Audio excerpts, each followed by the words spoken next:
But a good piezoelectric crystal, let's say, is quartz, been known for a long time.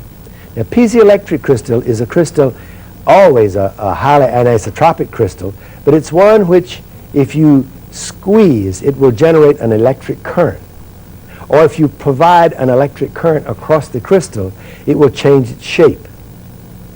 And that says that if we have a piece of quartz of the proper cut and the proper thickness, the proper orientation, the proper thickness, and we put an electrical impulse on this, just a DC potential on it, it may contract. If we take the potential off, it would relax and go back. Or if we reversed the current in the material, it would go back. And so if we put, let's say, a 60 cycle current on this piece of quartz, it will mechanically go back and forth at 60 cycles. And so therefore we have a frequency generator, a mechanical frequency generator that will push the air around, compress it, make audible sound, and we could hear this. Well, if the frequency is too high, we won't hear it. And so we generally have ultrasonics, but this is a method that we use. And we use such devices as these piezoelectric crystals as frequency generators in all of our radio work and all of the control work where we need to know exact frequencies of something. But now if I have such a little piezoelectric crystal, I could put it on the surface of a piece of metal, if I could couple it with a piece of metal, and I could do this by putting an oil film or something down, just a water even, just to make sure I have a media through which I can transfer the motion, right? Not the electrical impulse now, but the mechanical motion. So it's the same thing as saying I'm going to hit the end of the bar with something. I hit it with a little wave, a moving wave, a particle wave, and I get traveling in this piece of metal a sound wave that runs down to one end of the bar. Now, I told you before in this series that, hey, this becomes important. And the gentleman named Young, way back when, a long time ago, told us exactly how fast this wave is going to move.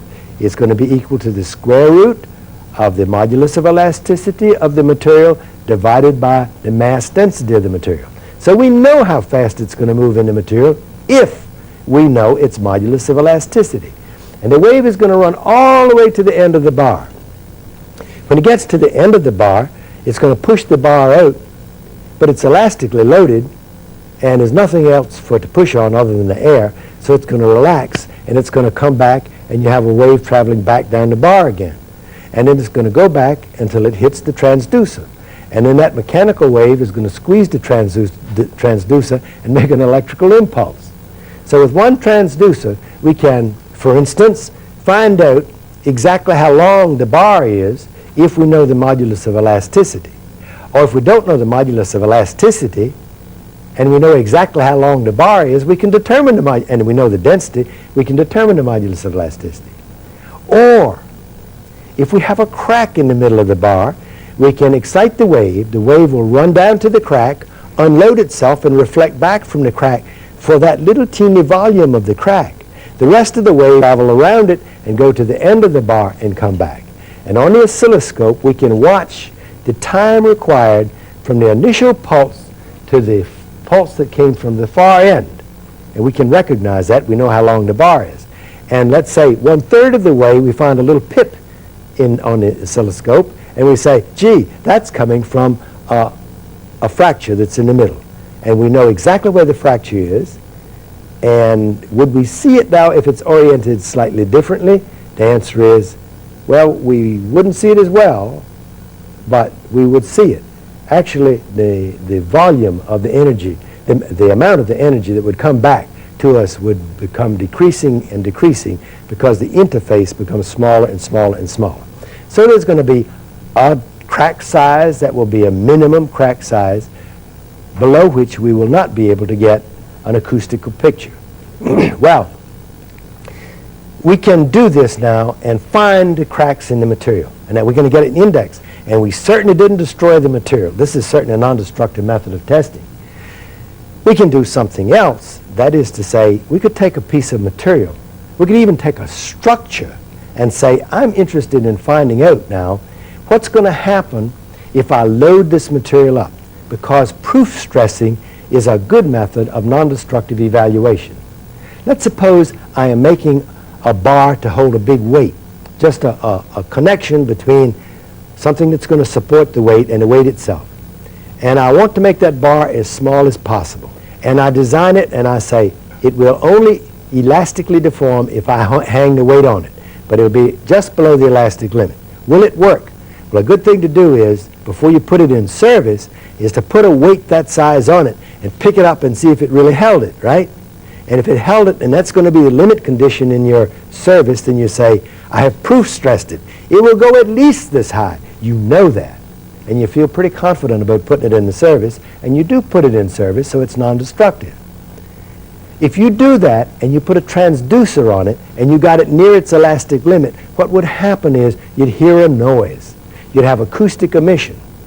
And we can count the number of emissions and find out that we can assign to those numbers this particular little value that we call C before in the plots. That will be the acceptance of those particular noises, the number of those noises that we will hear to say, hey, this piece is no good. It doesn't fit.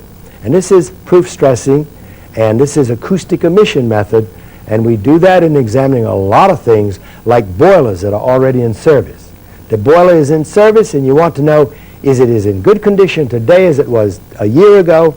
A year ago, we went in and put a hydraulic pressure inside the boiler and listened to it with our little transducer, and we got a certain level of the acoustic emission. Today we go back and we raise it to the same level hydraulically, listen to it again. If the acoustic level is higher, we're getting damage in the part. So it's a way of getting this little index that we need to get. Well, I've covered a number of these things in the acoustic range, but we believe at my school that the best way of all of looking at the damage in the material is something called the acoustic attenuation.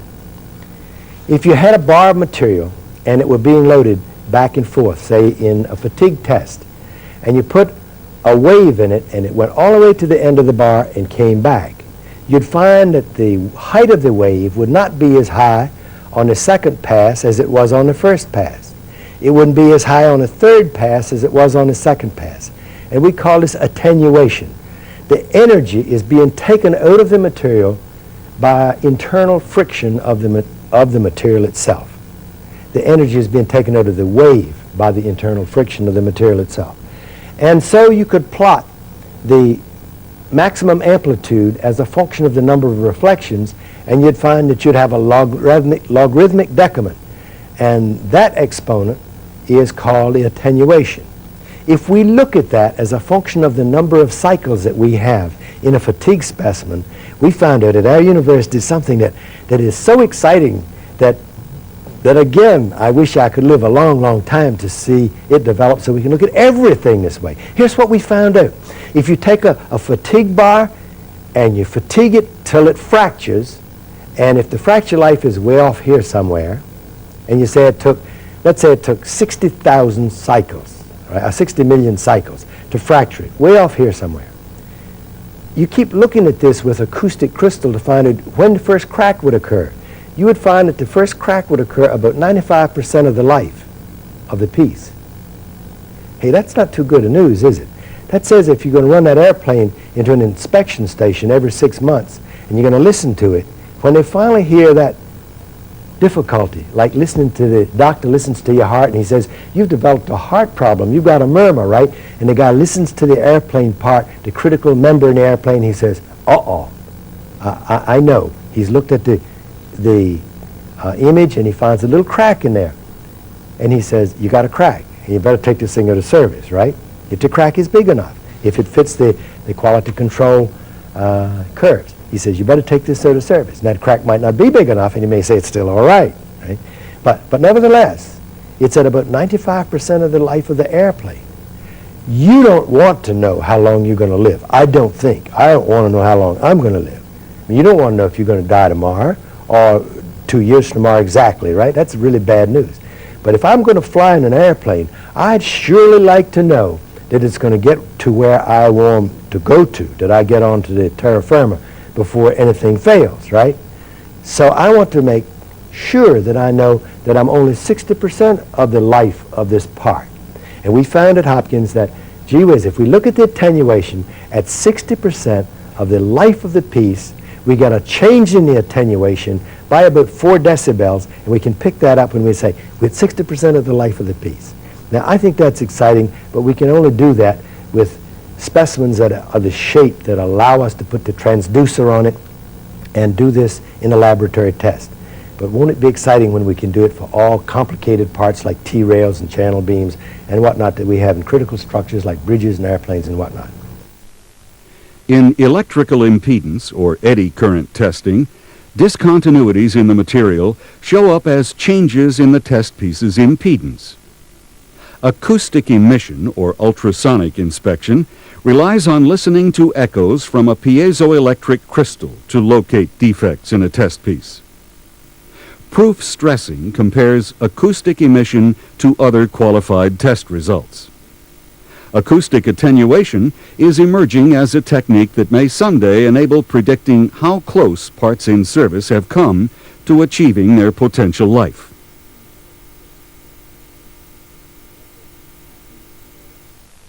Well, I've covered, I think, just about all of these particular methods that we use today.